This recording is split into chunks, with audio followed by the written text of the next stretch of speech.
नमस्कार, मी Anagha, holistic health nutritionist आणि yoga coach. आपण योगाच्या मदतीने वेट लॉस कसं करायचं ही सिरीज चालू केली होती। तर त्याच्यामध्ये आपण बघत होतो योगिक क्लेन्झिंग टेक्निक, षटकर्म म्हणजे 6 क्रिया या आपण करून कसं आपल्या बॉडीचं क्लेन्झिंग करू शकतो। तर आपण पहिल्या एपिसोडमध्ये बघितलं होतं की नेती कशी करावी, कोणी करावी, त्याच्यामुळे कसे फायदे होतात। तर हे मी पहिल्या एपिसोडमध्ये दाखवलं होतं आणि त्याची लिंक मी डिस्क्रिप्शनमध्ये देते आहे। जर तुम्ही बघितलं नसेल तर तुम्ही नक्की बघा। तर आज आपण बघणार आहोत षटकर्मामधली दुसरी क्रिया, त्याचं नाव आहे जलधौती। तर जलधौती कोणी करायची, कोणी नाही करायची, त्याचे फायदे काय आहे, तर हे आपण या सिरीजमध्ये या एपिसोडमध्ये बघणार आहोत। तर जलधौती ही आपल्याला सकाळी उठल्या करायची आहे रिकाम्या पोटी। त्याच्यासाठी तुम्हाला काय करायचं आहे, पाणी गरम करायचं आहे, कोमट करायचं आहे पाणी आणि त्याच्यामध्ये थोडंसं मीठ टाकायचं आहे। कमीत कमी 7 ते 8 ग्लास तुम्ही पाणी गरम करून ठेवू शकतात।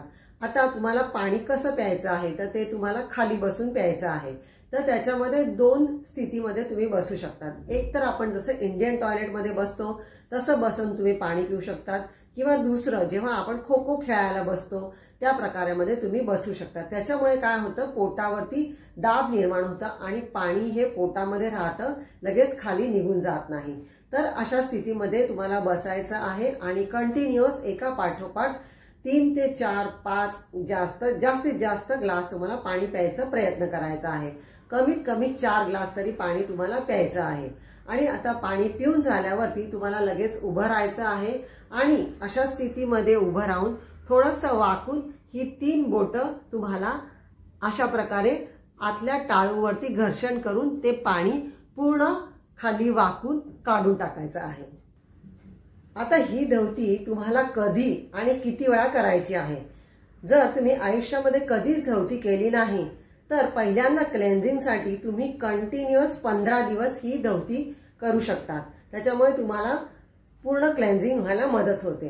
आणि आता एकदा तुम्ही कंटिन्युअस 15 दिवस धौती केली, त्याच्यानंतर तुम्हाला काय करायचं आहे, एक 15 दिवसाचा किंवा 1 महिन्याचा गॅप ठेवायचा आहे आणि त्याच्यानंतर तुम्ही ती 2 दिवस करायची आहे। 15 दिवसातनं 2 दिवस रेग्युलर करायचे आहे। असं दर 15 दिवसांना तुम्हाला करायचे आहे। आणि जर तुम्हाला 15 दिवसातनं करायला शक्य नसेल तर तुम्ही महिन्यामधून 3 वेळा असं करू शकतात, पण ती रेग्युलर झाली पाहिजे। आणि तुम्हाला पिरियड्स आले तर या पिरियड्सच्या काळामध्ये तुम्हाला धौती करायची नाही, तर त्याच्यामध्ये तुम्हाला 1-2 दिवस मागचे पुढचे सोडून मगच धौती करायची आहे। आणि त्याच्यामध्ये देखील जर तुम्ही खाली बसून तुम्हाला धौती म्हणजे खाली बसून जर पाणी पिता येत नसेल तर तुम्ही खुर्चीवर बसून देखील पाणी पिऊ शकतात आणि धौती करू शकतात। तर धौतीचे काय फायदे आहे ते आता आपण बघणार आहोत। वात, पित्त आणि स्लो मेटाबॉलिझम असेल तर ते दोष कमी व्हायला मदत होतं। तसंच कफ असेल तर त्या कफाचं देखील क्षालन व्हायला मदत होते। कॉन्स्टिपेशन, हेडेक हे देखील पूर्ण बरं व्हायला मदत होतं। तसंच त्रिदोष म्हणजे वात, पित्त आणि कफ हे शरीरामध्ये समान झाल्यामुळे आपल्या शरीरामध्ये जी ओबेसिटी आहे म्हणजे वजन कमी व्हायला मदत होते।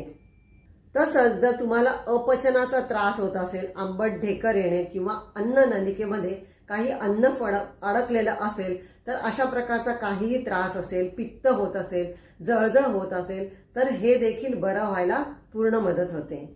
जलधौती कोणी करायची आणि कोणी नाही करायची ते आता आपण बघणार आहोत। जो व्यक्ती अतिशय निर्बल आहे, शरीर त्याचं अतिशय कमजोर आहे, त्यांनी करायची नाही। ज्याच्या शरीरामध्ये ताप आहे त्यांनी करायची नाही। तसंच ज्याचं वय हे 14च्या खाली असेल त्यांनी करायचं नाही। 14 वर्षाच्या वरती जर वय असेल तर ते करू शकतात। तसंच जर तुम्हाला केल्यानंतर त्याच्यामध्ये तोंडामधून रक्त येत असेल तर तुम्हाला लगेच धौती करायचं थांबायचं आहे आणि प्रॉपर गायडन्स घेऊनच तुम्हाला धौती करायची आहे। तसंच जर तुम्हाला अल्सर असेल तर त्यांनी करायचं नाही। तसंच गर्भवती महिला असतील तर त्यांनी करायचं नाही। बाकी सर्वजण नक्की करू शकतात। तसंच धौती केल्यानंतर काही तासांनंतर तुम्ही हलका आहार हा घेऊ शकतात। आणि जसं मी पहिले सांगितलंच आहे की तुम्हाला पहाटे लवकर उठल्यावरती ही धौती करायची आहे।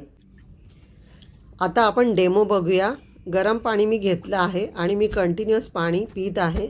मी खोकोच्या स्थितीमध्ये बसून पाणी पीत आहे, एका पाठोपाठ पाणी पिते आहे। आता उभं राहून आपण जसं सांगितलं होतं की 2 बोटं टाळूला लावून, जिभेला आतमध्ये लावून घर्षण करून ते पाणी पूर्ण काढून टाकायचं आहे। अजून एक दुसऱ्या प्रकारची मी धवती सांगते आहे, त्याला वाघ धवती म्हणतात। त्याच्यामध्ये अशी पातळ खिचडी करायची आहे, त्याच्यावरती तूप टाकायचं आहे आणि ती खिचडी शांतपणे आपल्याला बसून खायची आहे। 4 वाजता 6 वाजता संध्याकाळी तुम्ही खाऊ शकतात आणि त्याच्यानंतर 2 तासानंतर आपण जी नॉर्मल धवती करतो आहे, पाणी पिऊन धवती करायची आहे, त्याला वाघ धवती म्हणतात। मग जलधवती करायला तयार आहात ना, तर या क्रिया करून तुम्ही स्वतःचं क्लेन्झिंग करू शकतात, शरीरामधलं टॉक्सिन्स बाहेर काढू शकतात आणि तुमचं वजन कमी व्हायला नक्की मदत होईल। जर तुम्हाला हे केल्यानंतर फायदा झाला तर तुम्ही मला कमेंटमध्ये नक्की कळवा आणि काहीही तुम्हाला जर गायडन्स हवा असेल तर मी कमेंटमध्ये दिलेला आहे त्या नंबरवरती तुम्ही कॉन्टॅक्ट करू शकता। धन्यवाद।